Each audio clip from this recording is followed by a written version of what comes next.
Друзья, всем огромный привет, с вами Юлия Клочкова, я рада приветствовать вас на своем канале. В сегодняшнем видео готовлю мастику. Этим рецептом я пользуюсь более 4 лет. Сейчас на своих экранах вы можете видеть мои работы.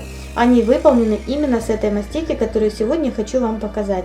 Из года в год и сразу в раз я готовлю одну и ту же мастику. В ней я обтягиваю торты, из нее я делаю все поделки, из нее я делаю флористические цветы, с нее я делаю вафельные картинки на мастичных топерах. В общем, вся моя работа происходит на основе этой мастики.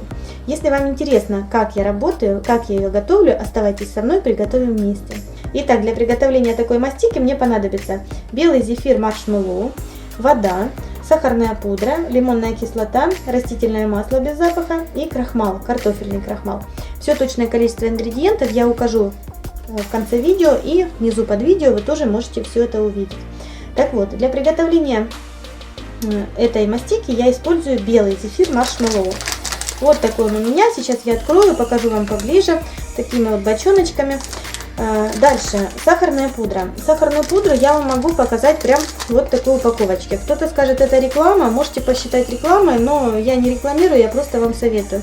Если вы хотите приготовить качественную мастику, тогда используйте или вот такую марку сахарной пудры, или же сахарная пудра должна у вас быть мельчайшего помола. То есть, если у вас есть такая вот мелкая-мелкая, как пыль, вот тогда ее используйте. Если она будет немного так грубее, будет чувствоваться крупиночка сахара, тогда у вас не получится идеальная мастика. Так вот, у нас на Украине, я думаю, ее можно найти везде. Это фирма Добрик, Харьков. Но если вы находитесь за территорией Украины, то, конечно, поищите, вот, чтобы она была самого мелкого помола. Вот тогда только ее используйте. Вы можете, конечно, сделать с любой сахарной пудрой, но она не будет у вас эластичной, она не будет мягенькой, такой однородной, однотонной. Она будет как с вкраплением крошечки, именно крошки сахара. Дальше, крахмал я использую картофельный, но хочу сразу сказать, что делала я на кукурузном, получается на кукурузном все хорошо, но как-то уже приловчилась к картофельному, поэтому показываю вам такой вариант. Марка абсолютно не имеет значения, но выбирайте, конечно, чтобы он был максимально белый. Есть крахмал немножечко с таким вот серым оттенком. Будет серый оттенок, конечно же, и сама мастика, такой вот вы не добьетесь чисто белый красивый цвет. Дальше, если вы будете пересматривать мои видео, где я показывала раньше, то там я показывала, что использую сливочное масло. С сливочным маслом получается как бы немножечко вкуснее, потому что сливочное, растительное, понятно, что отличается. Но есть всякое качество сливочного масла, и иногда из-за сливочного масла идет такой желтоватый оттенок самой мастики. Поэтому, если вы хотите, чтобы мастика была максимально белоснежной, используйте обычное растительное масло рафинированное. Тогда у вас она будет максимально белая. Ну и лимонная кислота и обычная питьевая вода. Так вот, сейчас зефир я высыпаю в одну емкость.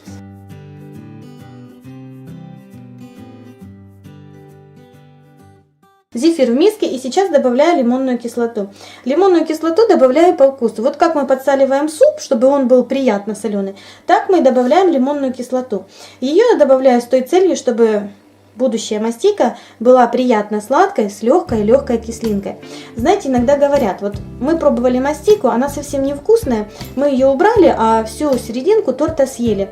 Вот такой вариант для меня не подходит. Если я готовлю торт, если я его отдаю, для меня очень важно, чтобы весь торт был съеден и был очень вкусным. Поэтому свою мастику я готовлю именно так. Добавляю приблизительно пол чайной ложечки лимонной кислоты.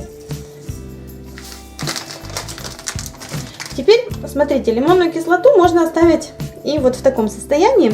Но я ее так как-то рассыпала сейчас. Можно ее взять прямо вот всю лимонную кислоту, добавить водичку, хорошо размешать, растворить и вылить на зефир. Ну вот как-то я привыкла так делать, сейчас сюда выливаю и сюда же сверху добавляю вот по ней так вот, как капая немножечко водички. Это делаю для того, чтобы растворить кристаллы лимонной кислоты, потому что вот в данном случае у меня они довольно-таки мелкие, но иногда кристаллы лимонной кислоты бывают очень крупные. И поэтому вот во время нагревания в дальнейшем зефира они не успевают растворяться, и получается, что в самой мастике они чувствуются. Поэтому, чтобы они не чувствовались, я вот просто немножечко растворила. И все. Ну, как видели, я добавила буквально какие-то 2 чайные ложки, можно сказать, полные водички. И сюда же я добавляю растительное масло без запаха. Растительное масло я добавляю приблизительно 30-50 миллилитров, но смотрите, здесь вот по вкусу. Если вы добавите 20 грамм, ничего в этом страшного не будет. Если вы добавите там 50 грамм, то тоже ничего страшного не будет, но старайтесь так, вот где-то 30 грамм этого так вполне достаточно.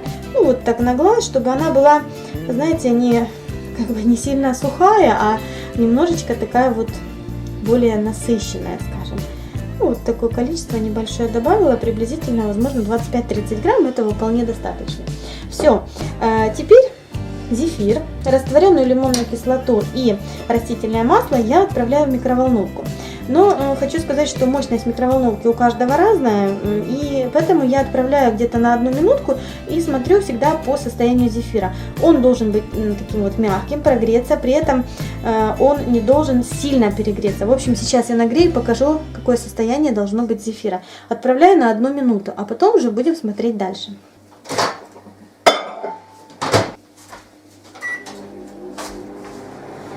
Так. Пока у меня разогревается зефир, приготовлю сахарную пудру и крахмал. Значит, я беру 250 грамм сахарной пудры и 100 грамм крахмала. Опять повторюсь, все точное количество ингредиентов я укажу ниже под видео. Но сейчас я прям взвешу вам, хотя хочу сказать, что это не точно. Я уже применилась, и я уже все делаю на глаз. Насыпала и все. Но вам покажу, что действительно вот такого количества вполне достаточно, но опять-таки надо учитывать тот момент, что у каждого разное. Вот у меня уже прогрелся зефир, слышите, вам, я думаю, слышно, пищит моя микроволновка. Так, 250 грамм сахарной пудры. Сейчас насыпаю. Угу. Вот так. Так, и 100 грамм картофельного крахмала.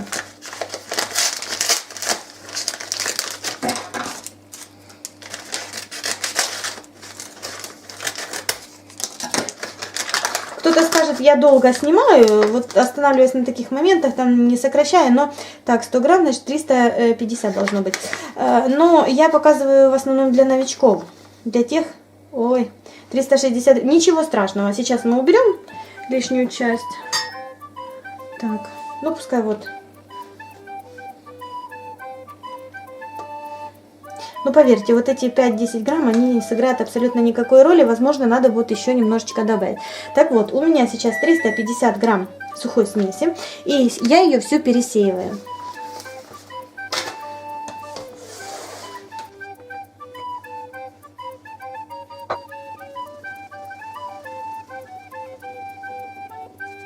Так, пересеяла. Вот, собственно, видите, если хорошее качество сахарной пудры, здесь абсолютно не остается ничего, никаких крупиночек сахара. И вот у меня уже поспел зефир. Хочу вам показать, каким он получается. Смотрите, он мягкий-мягкий. Сейчас я его перемешаю до однородной консистенции, перемешаю полностью растительное масло и лимонную кислоту. И только после этого начинаю вымешивать с сухими ингредиентами. Вот так соединяю всего лишь для того, чтобы... Ну вот вылью на сухие ингредиенты, да, и масло растечется. Поэтому сейчас хорошо перемешаю, а потом буду уже вымешивать. Вот, собственно, можно уже высыпать и вымешивать.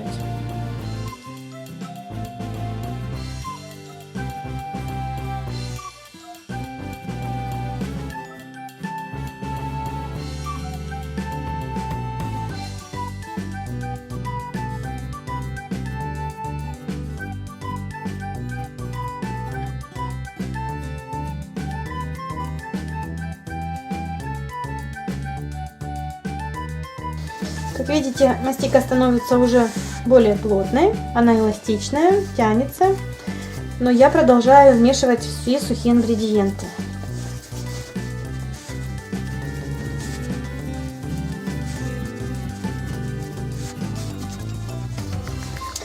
И вот уже на этом этапе, когда практически все вмешано, уже можно ощущать качество мастики. Вы пробуете ее, она должна быть эластичной. В первую очередь, вот видите, как она тянется. Она очень хорошо тянется, но при этом она еще немножечко липнет к рукам, поэтому я продолжаю вмешивать крахмал и пудру.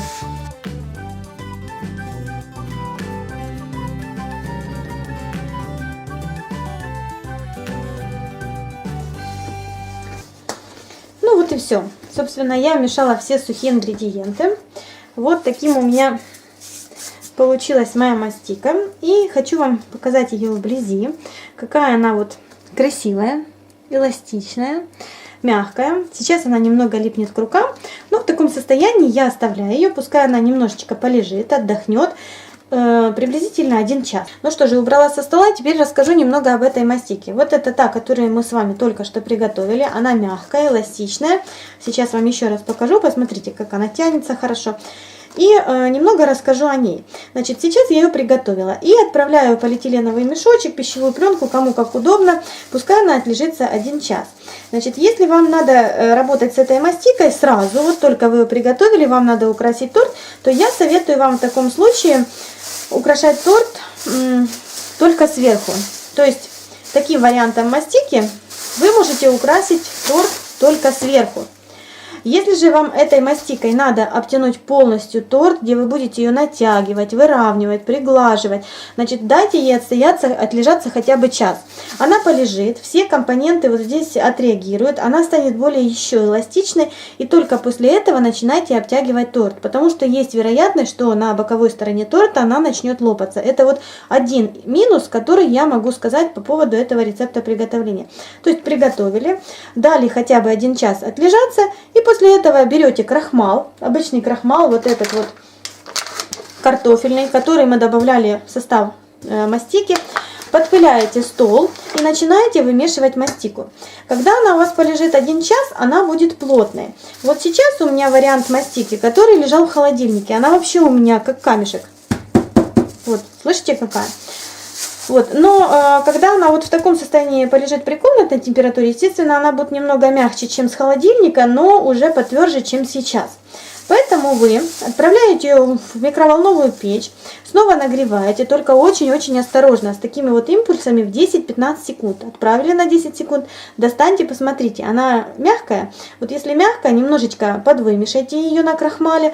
Потом, если вам недостаточно вот этой вот мягкости, отправьте еще в микроволновку, пусть она еще немножечко прогреется, и снова вымешивайте до идеального состояния, когда вы уже как тесто раскатываете скалочкой. В тот момент вот работаете на крахмале. Можете сахарную пудру использовать, но я в основном на крахмале работаю. Вот он, обычный крахмал картофельный. Вот, присыпала, припудрила стол и начинаю раскатывать скалочкой на ту толщину, которая мне необходима, вырезать детальки, лепить детальки, обтягивать торты. В общем, вот так работаем. Если же у вас осталась мастика, которую вы вот не использовали, отправляем ее также в полиэтиленовый мешочек такой вот пищевой и отправляем в холодильник. Я храню на нижней полке холодильника.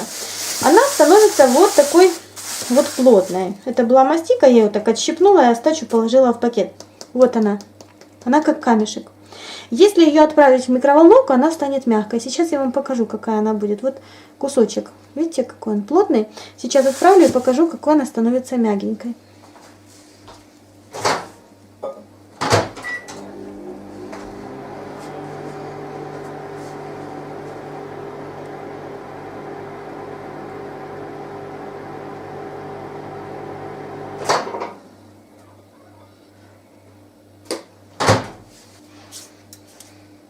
Вот смотрите, прошло 10 секунд, она стала мягкой, но растворяется она неравномерно. В середине она более жидкая, а изнутри она еще такая более твердая.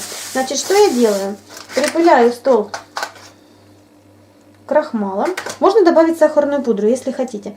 И начинаю вымешивать мастику.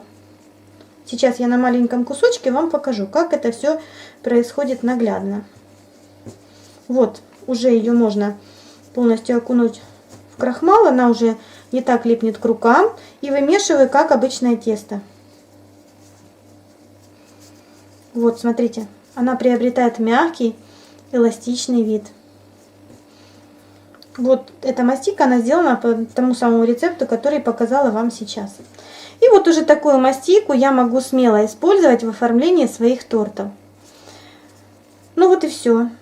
Вот так вот работаю с этой мастикой. Собственно, сложности нет абсолютно никакой. Леплю я с этой мастики абсолютно все свои детальки. Еще раз вам покажу свои работы, можете посмотреть на них. Вот эти вот лебеди прекрасные, они тоже сделаны с такой же мастики. Вот эти орхидеи, они тоже слеплены, сделаны с этой же мастики. Такие вот всякие вафельные картинки на мастичных топперах. В общем, вся моя работа обтяжки тортов, она сделана именно с такой мастики по этому рецепту. Так что, друзья мои, вот таким был процесс приготовления мастики. Как видите, ничего здесь такого вот сверхъестественного нет. Продукты самые доступные. Это та мастика, которую я готовила только что с вами. Она еще мягенькая, тут прям хорошо видно. А это та, которую я делала заранее. Вот она как камешек. Такая. Ну и та, которую я вот разогрела в микроволновке и подмешала с крахмалом. Вот и все, она мягенькая, со временем она, конечно, застывает. И снова ее надо отправлять в микроволновку, разогревать и работать. Вот такая специфика работы с мастикой. Так что, если вам это видео было полезным, обязательно ставьте пальчики вверх, подписывайтесь на мой канал, оставляйте свои комментарии, заходите на мой второй канал. Ссылочку оставлю внизу под видео, там тоже я показываю свою работу. Если вам интересно, тоже оставляйте комментарии, ставьте пальчики вверх и обязательно подписывайтесь. Ну а сейчас покажу еще немного своих работ, которые не вошли в мой видеоматериал, потому что работы очень много, и совмещать видеосъемку с работой тортов, украшением тортом, приготовлением тортов иногда очень-очень сложно. Но ваше мнение для меня всегда очень важно, так что пишите, мне интересно будет почитать.